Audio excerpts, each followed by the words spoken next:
5, 4, 3, 2, 1. Thunderbirds are go.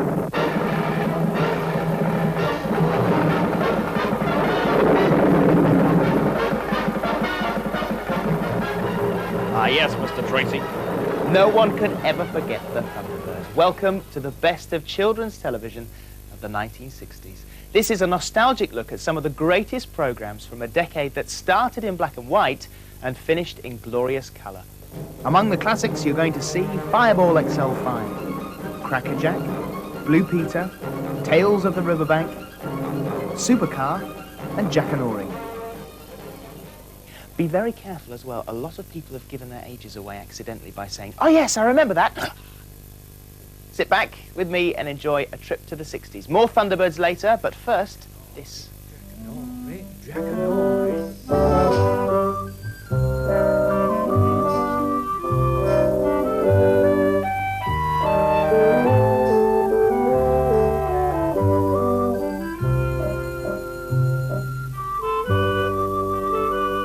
Jackanory.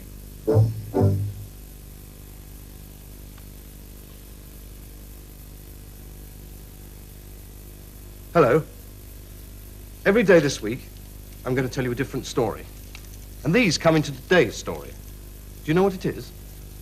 Well, it's a plant called a bulrush. There's an old joke. Why did the cow slip? Because it saw the bulrush. Why did the cow slip, you see? Because it saw the bull rush. Well, this is a bulrush, and it grows wild by the edges of streams and rivers and duck ponds. And you see this bit that sticks up at the top like a velvet brush? Well, that's the flower, and these are the leaves. They're quite tough, I'll show you. You see, you can't tear them, but they come away in strands. Well, the girl in today's story, the one I'm going to tell you today, wove some rushes into a big cloak, one that went right over her head like a tent, almost hid her inside it. The story is called Caput Rushes. It happened a great many years ago, in times long past. This is how it begins.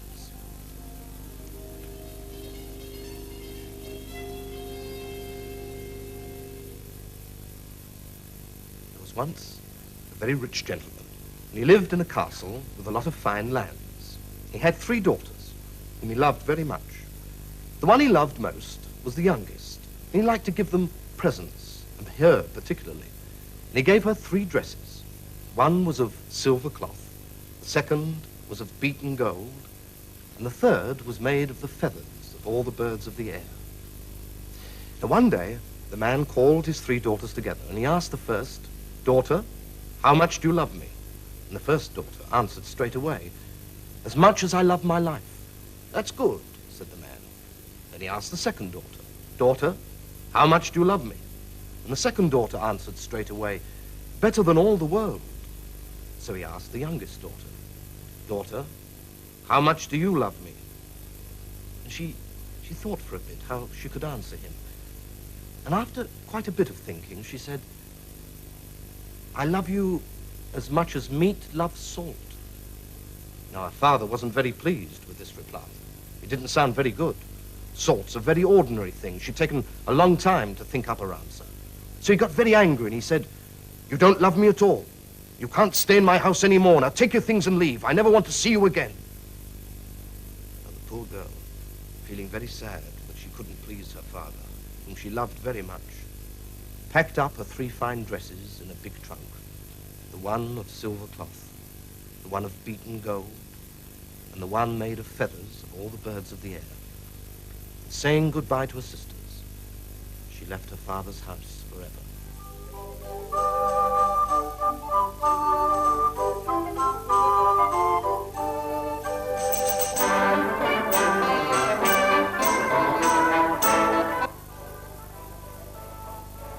That's enough of that for the time being. I feel I would be failing in my duties as hostess if I didn't tell you that in my home, everything stops for tea. Yes, the lady. Did you know that Lady Penelope was made to look like Sylvia Anderson, and she did the voice of Lady Penelope as well? What do you plan to do when we get to the bridge, Brains? I'm not sure. It'll depend on how bad it is. It said on television there were men working inside. Do you think they're still alive? I just don't know. I don't think I give much for their chances. Tell Brains we'll be there as soon as we can. We've been waiting for some action. Right, Dad. Over and out. Carry on, Scott. Yes, sir.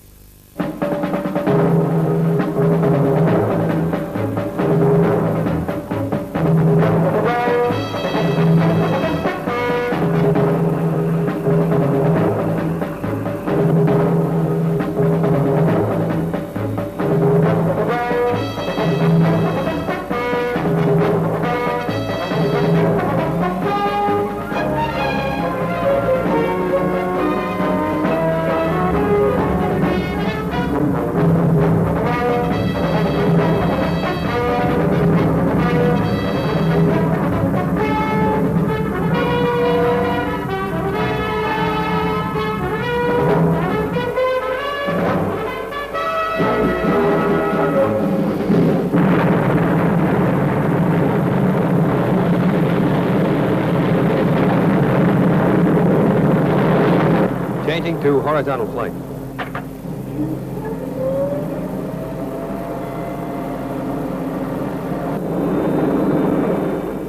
There was plenty to make you laugh in the children's television of the 60s and some famous people creating the comedy. How many faces do you recognize?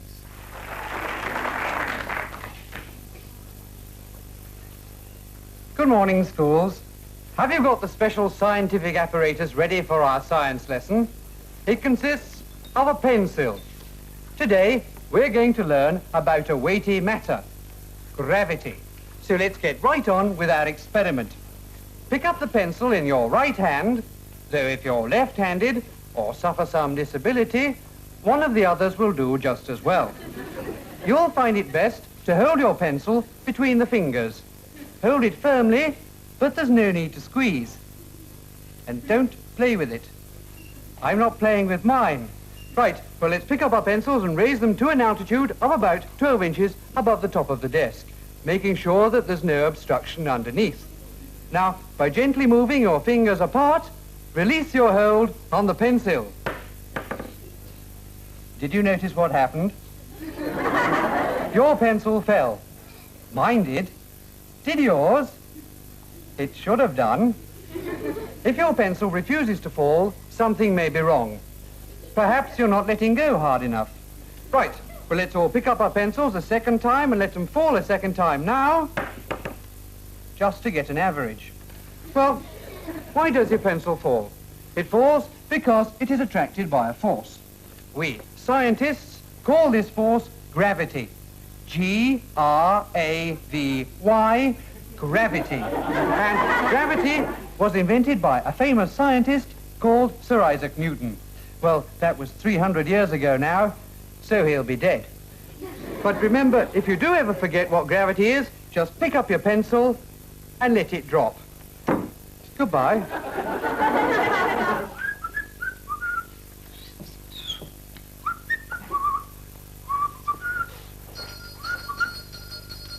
Morning, sir. Morning. Could I have a dozen eggs, please? 2 pounds of stewing steak, half a pound of tomatoes, 3 pounds of potatoes, a lettuce, a tin of peas, and a packet of cornflakes, please. Yes, sir, certainly, sir. Thank you. There we are. What's that? A tin of shoe polish. I didn't ask for a tin of shoe polish. Oh, sorry, sir. No, sorry, sir. That's all right. Well? Oh, a dozen eggs, 2 pounds of stewing steak, a half a pound of tomatoes, 3 pounds of potatoes, a lettuce, a tin of peas, and a packet of cornflakes, please. Make up your mind, sir. But I don't know. I don't want that. Well, look, all right. Well, will you wait there so I'll serve this um, gentleman, please? oh, yes. Just a moment. Hello, Mr. Jenkins, how are you? Hello. Could I have a tin of shoe polish, please? Yes, certainly. There we are. Dozen eggs, lettuce, tin of peas, and a packet of cornflakes. Oh, dear. Oh, never mind about the peas. Oh, There you are, thank Mr. Jenkins. Lovely. Would you put it on the bill? Yes, I will do indeed. Bye-bye. Cheerio. Now then, made up your mind? Yes. Could I have what that gentleman had, please? A tin of shoe polish. Yes. I'm sorry, sir, I sold the last one. So I'll tell you what I can give you. A dozen eggs, 2 pound of stewing steak, half a pound of tomatoes, 3 pound of potatoes, lettuce, tin of peas, And a packet of cornflakes. That would be all right. I'd just take that. Oh, there you are, sir. We've got hundreds of them.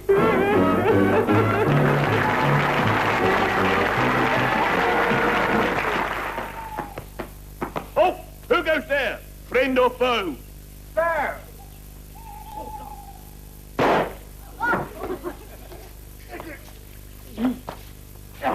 Well done, Foster. Just testing.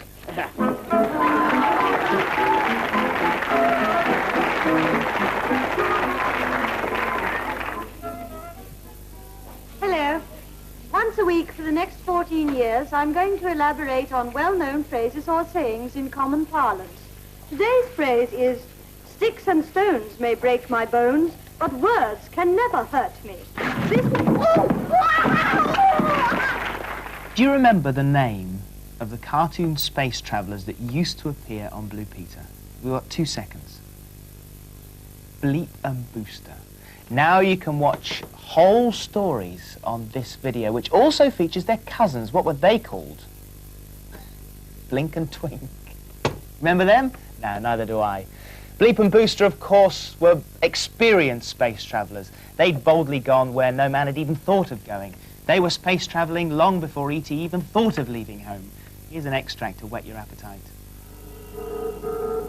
The sky went dark. They were gone. Bleep and Booster were left in dreadful isolation. Somehow we must rescue them before they are lost forever. I know. Now the ray's gone, let's see if we can fly the space freighter back to Myron. They ran towards the complicated control panel, and Booster found the mechanism to close the massive doors. He pushed as hard as he could, but it was useless. The control panel was completely immobilized. Tears streamed down Bleep's face. There is nothing more that we can do. Yes, there is, cried Booster. There's our space scooter. I bet that's still working. Sure enough, the little scooter was still where they'd left it, under the ionic multiplier tubes. They dragged it out and tried the solar throttle switch. At once, the tiny jets came to life. There you are, Bleep, said Booster. We're not stuck on this planet forever. But the scooter has power for only 1 hour's flight. We will never be able to rescue my father and the crew. Of course we won't, said Booster. If you just say no to everything. As the boys argued, there was an odd crackling from the interplanetary communications transmitter. Emergency, emergency. This is Space Freighter calling Myron Control. SOS. Bleep raised his arm, ready to shatter the loudspeaker. What did you do that for, Bleep? You must be mad. Your father was sending an SOS for help. It was a trick. That was not my father's voice. It was the giant brain imitating him. Can you remember the names of the 5 toys on Play School? Will you ever forget the big hand is pointing at the 12, the little hand is pointing at the 4? What was your favourite window? The best films are always through the arched window. And what's under the clock today? And by the way, the 5 toys: Hamble, Jemima, Big Ted, Little Ted, Humpty. Here's a house. Here's a door. Windows, 1, 2, 3, 4. Ready to knock? Turn the lock. It's Play School. I'm giving you a clue. That's what time the clock will say. Can you guess what it is? Well, have a look. There, do you see? The long hand is pointing straight up to the top, so that means the clock says it's something o'clock. And the short hand is pointing up to the top too, to the 12. So the clock says it's 12 o'clock. We call that noon. 12 o'clock, noon. Let's see what's round it.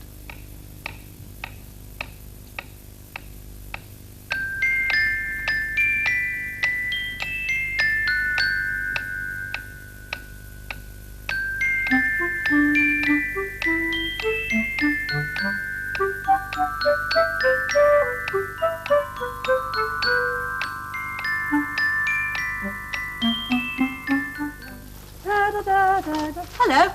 I've been looking for the toys. I want to show them these things because I'm going to make them something later on, and don't know where they've gone. I hope it's not far, though, because today's a very special day for the toys and the play school.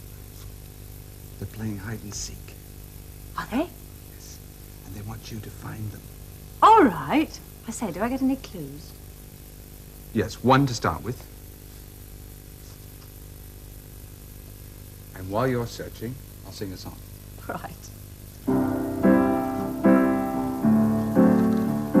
Say, can you find the toys are hidden everywhere? Please be so kind. It won't take very long. Look all around at all the places they might be. Look high and low, their faces I can see. Like the sun, Julie's searching everywhere. She's searching everywhere for the toys. Like the sun, she's searching everywhere. She's searching everywhere for the toys. For the toys. Say, can you find the toys are hidden everywhere? Please be so kind. It won't take you very long. Well, I found little Ted and Jemima. Sit up. And Big Teddy. And Hamble. But I can't find Humpty anywhere.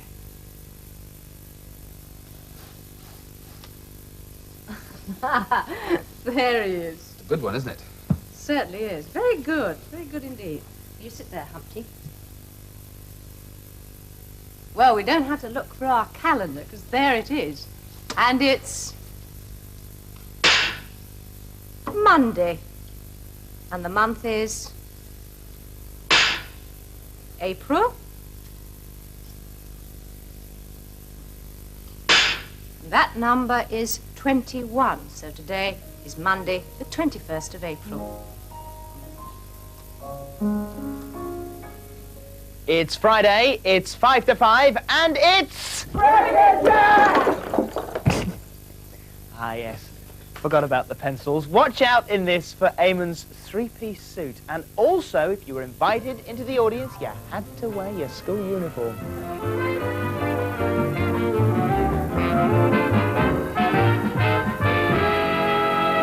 Yes, it's Crackerjack.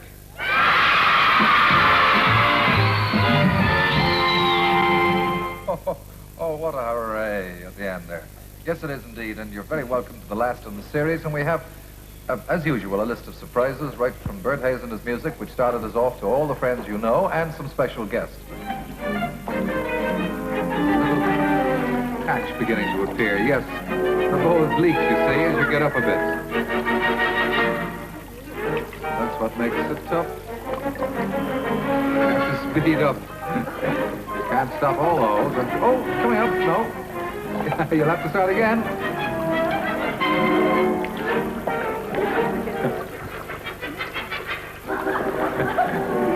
Let it come right up. Oh, you have it, yes. All right, Barbara.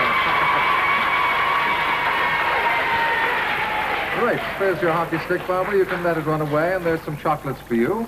Come along, Daisy, may you come? No, I'm frightened. Oh, you're frightened. Well, there's no need to be frightened now. No. No need at all. There are very nice people out here, children, so just you come out with me for a little while anyway. There you are. Thank you very much. Have a look at everybody.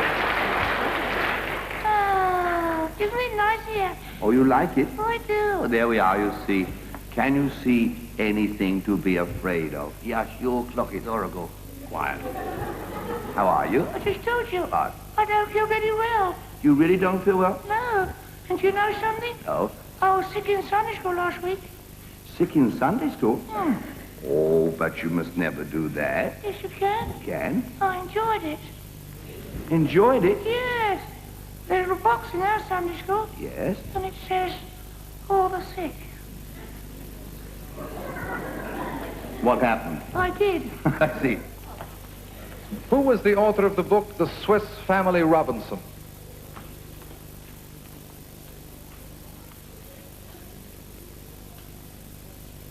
Weiss.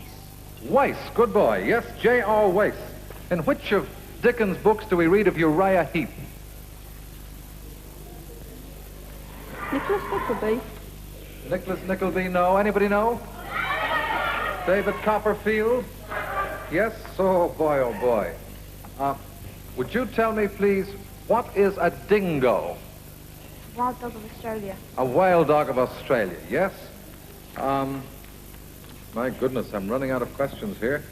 When did the 20th century begin? Be very careful. 1900. And 1901. Yes, January 1901. I've got a letter. I bet he can't get a word on this. Right. Z. Z? Z. Oh, dear. Not Z. No.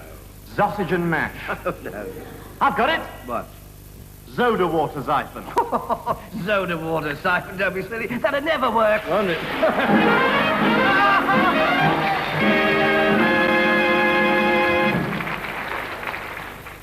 From classic jokes of our time to classic theme music, Enid Blyton created the most extraordinary controversy with her character Noddy. She upset all the sociologists. And a warning, these clips are not suitable for those viewers with a nervous disposition.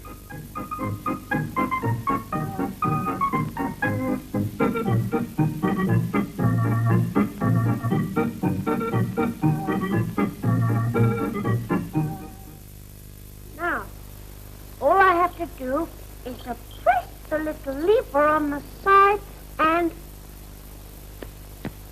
There! I've taken your picture. Well, I hope my helmet was on straight. When can I see my photograph, Noddy? Tomorrow morning. I've bought all sorts of bottles and powders to make the pictures come out, and a little book that tells you how to do it. And I shall develop them tonight. I hope you kept still. Now I must go and take some more pictures. Goodbye, Mr. Flood. Goodbye, Noddy.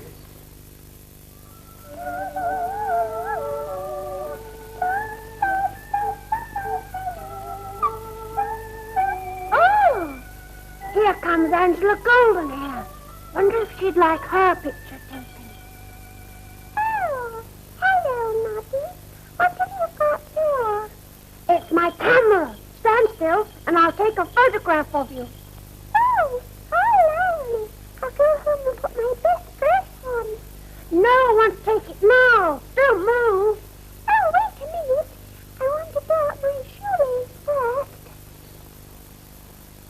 Here we go. There. I think that should... Ooh. Noddy, you haven't taken it. Oh, yes, I have. Oh, but I wasn't smiling. I don't think that'll matter much in that picture. Oh. Now, I think it would look nice if I took your picture sitting in your deck chair. All right, like this. Oh, yes. That looks very nice. Now, smile big, yes? Ready? Yes. Here we go, then. 1, 2, 3. Oh! There they are. Good gracious, but they're all of you, Noddy. Or bits of you. There's just your hat in this one, and your ear in this one, and... Oh, Noddy, do you know what? You took them all with your camera pointing the wrong way. All the time you were photographing yourself. I know. I didn't know which was the front. Oh, I am silly. A programme that's run for as long and won as many awards as Blue Peter must have something really special, and it's not just the badge. One thing, of course, is that the presenters have been prepared to do almost anything. Oh. When I'd reached the top of the ladder, my troubles were about to start. I then had to try to shin up the mast to reach the top, called the button. I'm out of breath. And this thing is wobbling up here.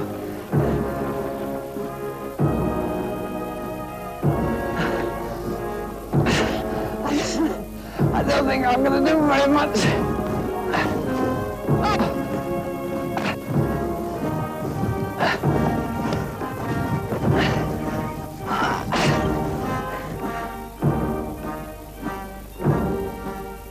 I just couldn't manage it. My legs were feeling like lead. I decided this was the moment to give way to the expert, though changing places on a ladder 127 feet from the ground had its dicey moments.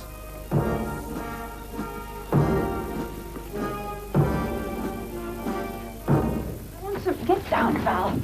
Not to do that. Val, behave yourself. You're supposed to be well trained. I think those have got to stop us in there.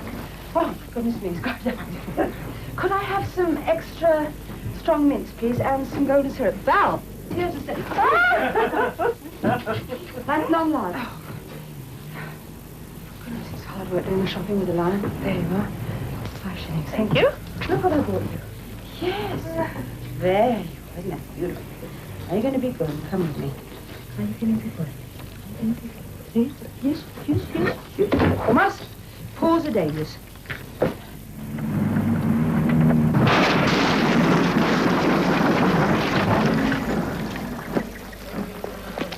A second before you hit the ramp, you want to go straight back. You don't want to do it. I thought I was going over the top of it. I could hardly believe I was in one piece, but it had happened just the way John told me it would. But you wouldn't get me to do it again, not for all the tea in China. Goes like a bomb, doesn't she? Good things out of. At the end of the decade, Southern Television produced Freewheelers, an exciting drama series starring Sam Kidd.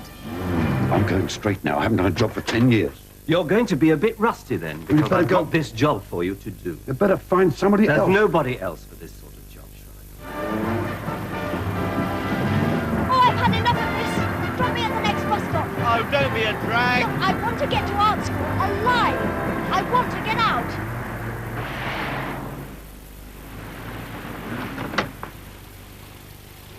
I suppose you think you're clever. No, it's just Well, I'm not driving with you again.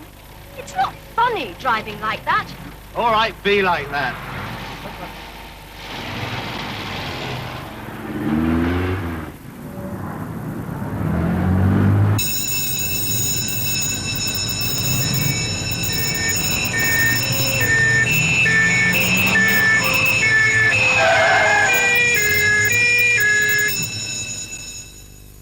It has been said that you should never work with children and animals, which for children's television is a bit difficult, considering that most of the time they're the main ingredients. So on some programs you can't avoid it. Here's Desmond Morris, who was asking for trouble. He worked on children's television with animals.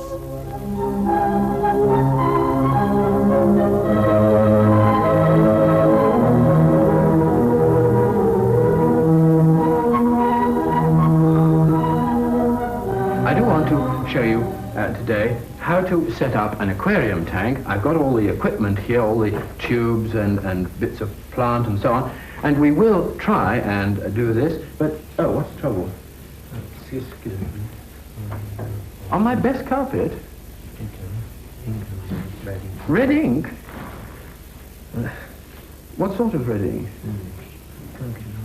Oh, no, not the unwashable. Well, I better explain. Thank you, Mike. Well, look, I tell you what, Congo's been terribly naughty again. Now, I think the best thing, Michael, is this.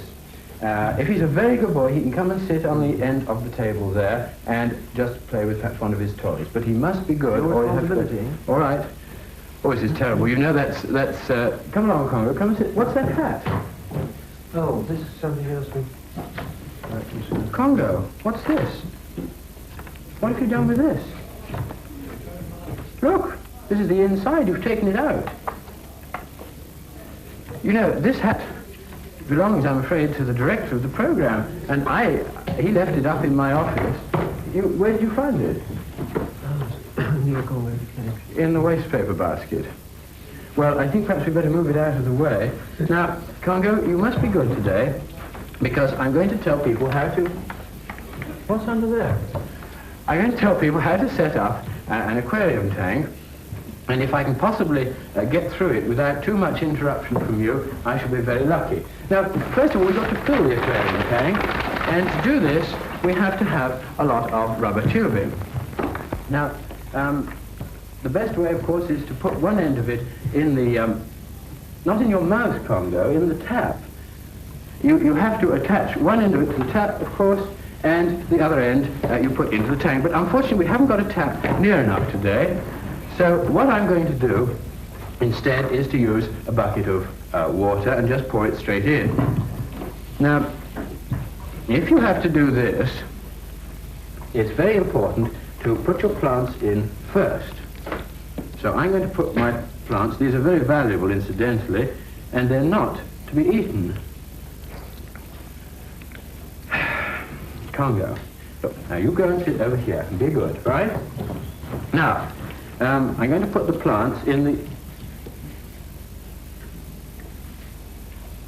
These are not food. They're very valuable aquarium plants. Do you understand? Of course, he doesn't understand a word of it. Now, we're going to put them in the back of the tank here. That's right. Stick them in the gravel. There. That's my duster. Thank you. Put a few more in. Would you like to put one in for me? Would you like to put one in for me? No, all right. Do it myself. Like this. This is a different kind of plant here. It's willow moss, which is very useful. It grows very quickly. Put that in. Then we're going to take a piece of paper, you see, which is cut to the size of the aquarium tank here. And lay it flat in the bottom. And then I'll put a saucer here into the tank. Now, where's the water? Oh, it's under here somewhere. If I can find it. I saw you. Now, water goes in. And you see, I'm pouring it onto the dish so it doesn't churn up the gravel underneath. Now, you mustn't touch that, Congo. We'll put that over the way. You can see what a job I have trying to get anything done with Congo about. It's terribly difficult to get any work done at all. Now I have some more water. I got some more down here. Oh, it's going all over the place. Another bucket of water. There we go.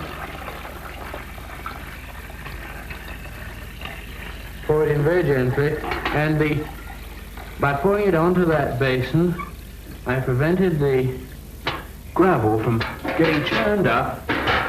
Let's put this over there. Here. Now go on, off you go.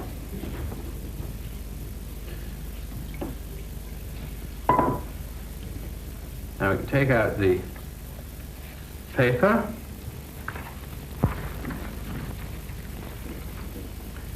There we are. And the tank is set up with all the plants sticking at the back there. Now we've got to, it's not to drink. It's not to drink, Congo. You have milk for drinking, don't you? Hmm? Now, over here, I've got a little motor and some rubber tubing. No! Oh, now he's pulled out some of the plants, but I have an answer. I have a piece of metal here which I can use. It's got a hook at the end, and I can replant my plants just by... Congo, you caused too much trouble. Replant my plants. Oh, well, perhaps I just put my hand in. There we are. Do it by hand instead. Now I'm all wet again. And you leave that there. Now, oh dear, this is taking much longer than I thought it was going to. I was hoping I'd be able to get through this today, but I don't think I can. Now, just finally, we've got the tank set up, but we want some air in it, so I put in that, switch on the engine, and here we are. I think you can see now the bubbles of air coming through there to keep the water fresh.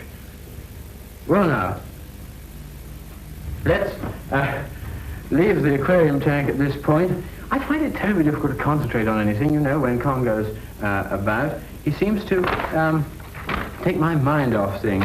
I've set up aquarium tanks in half that time before now, but with him about, it really is difficult. Well, we leave him investigating that because I want to include, and look, I tell you what we'll do. 1 week when Congo isn't around, I'll really show you how to set up an aquarium tank properly. And stop munching those plants, Congo. Oh, dear. 2 more classics from the Andersons now. It's easy to suppose that due to the success of the Thunderbird, that's all they were making. Not so. Do you remember Fireball XL5? Okay, Venus? Okay, Steve. Right. Let's go.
What's happened, Professor?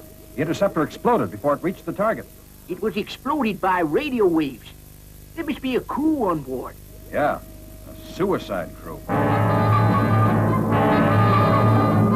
Interceptor 2.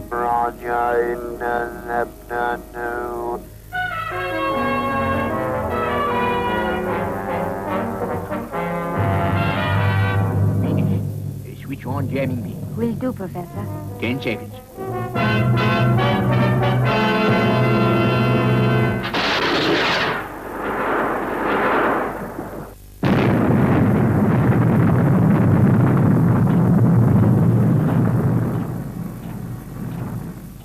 He's done it! Nice work, Steve.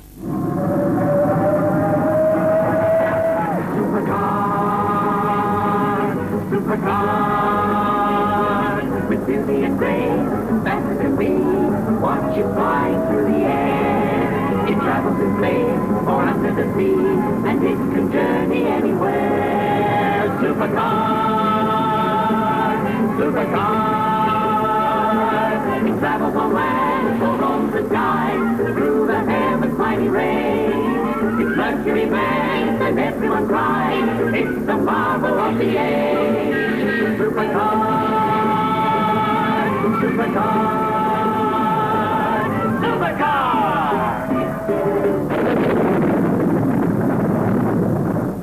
There she is, folks. Timport. Well, it looks quiet enough. I wonder what secrets she holds for us. Guess we ought to fly out to sea and take a look around. Are we gonna land on the sea, Mike? Yes, Jimmy. Supercar is about to become seaworthy. Cutting horizontal drive.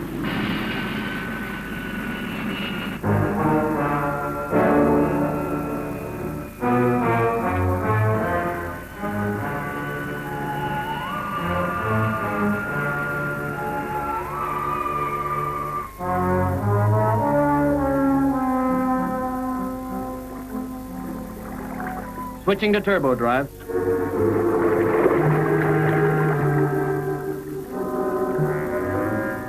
water's quite deep here, Doc. Yes, Mike. Surprisingly so, considering that we're not far from the shore. There's the bottom, leveling out. Mike, look, straight ahead of us. Rock formation. That could mean caves. Okay, let's take a look around.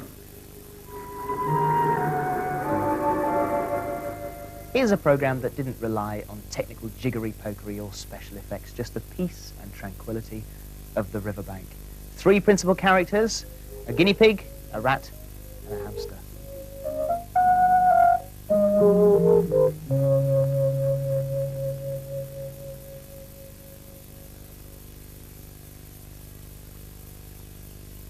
Spring was moving in the air all along the river.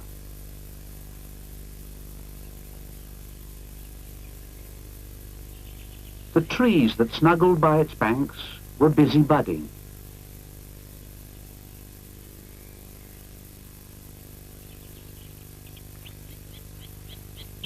The birds were busy feeding their newborn chicks. Even the river itself seemed to be busy as it chased along, all of a swirl, a chatter, and a bubble. Everyone was busy, including Mr. Roderick Rat. Now, where did I put that pot of paint?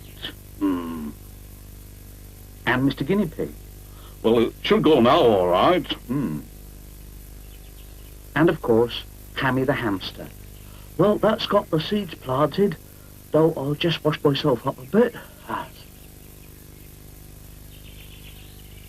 But Roderick found spring a bit like hard work. For every year, just at this time, he had to prepare his boat.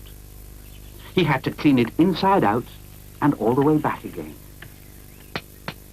He had to adjust the motor. And then he had to paint the hull with a bright new colour. And in the end, he had to admit that his boat did look very smart indeed. Well, now, I'll go and invite my friends to the launching, yes.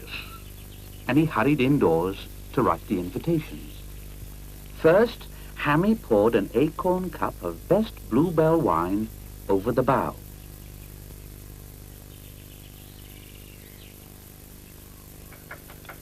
And then Mr. Guinea Pig began to turn the winch.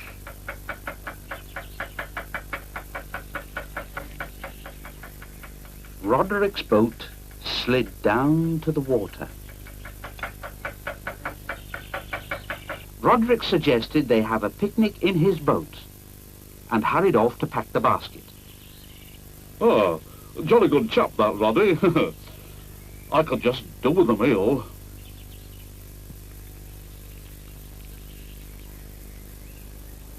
Which is exactly what they had, as Roderick and his two friends set out in his newly painted boat for the first of the year's many happy days along the riverbank.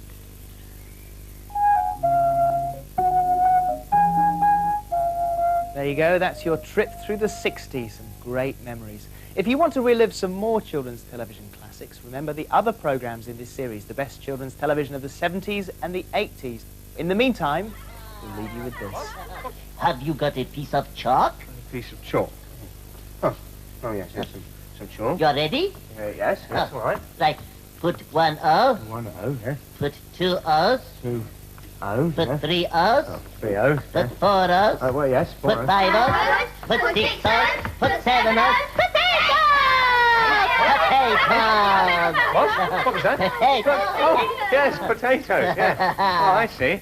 Oh, dear, no, look, I'm not really very good at teaching. Now, look, I tell you what, now, children, all be very good and do some reading until the teacher comes back. All right, now, I'll be going off now. Bye-bye, Topo. Yes, but, Judd, don't forget to come and fetch me. No, I won't forget. Now, everybody be good. Bye-bye, children. Bye-bye, Judd. Bye. What should we do now? I know. Let one of us be the teacher and we can have some funny lessons. Oh, yes.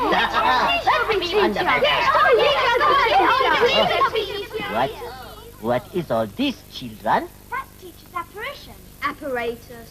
What is apparatus? That is for science. Dr. Winklebutton teaches it to the big boys. Makes nasty smells with it. Oh, and then let's do that. Oh, what have we here? Oh, let's take some of this and we'll put it into this one. Ah. Do we smell anything? No smells yet. You have to put lots of things in before anything happens. All right. We'll put lots of things in. Come on. Shall I put it up the top here? Oh, yes. What is it called? Oh, in it goes, eh? Right. Right. Hey, what is happening? It's happening everywhere. Wait, help! What will you do to stop it? Help me to stop it! Help me! Quiet, everybody. What's happening? What's going on? Topo, Topo, what are you doing? Come here, Topo. Ah, yes, there you are. Look, what have you been up to? Goodness gracious me. Can't I leave you on your own for 5 minutes? Now then, what have you learned? I haven't learned anything. I've been teaching science. Oh. Whatever will Dr. Winklebutton say when he comes back? I don't think we'd better wait. Come on, let's go! Bye-bye, children. Bye-bye. See you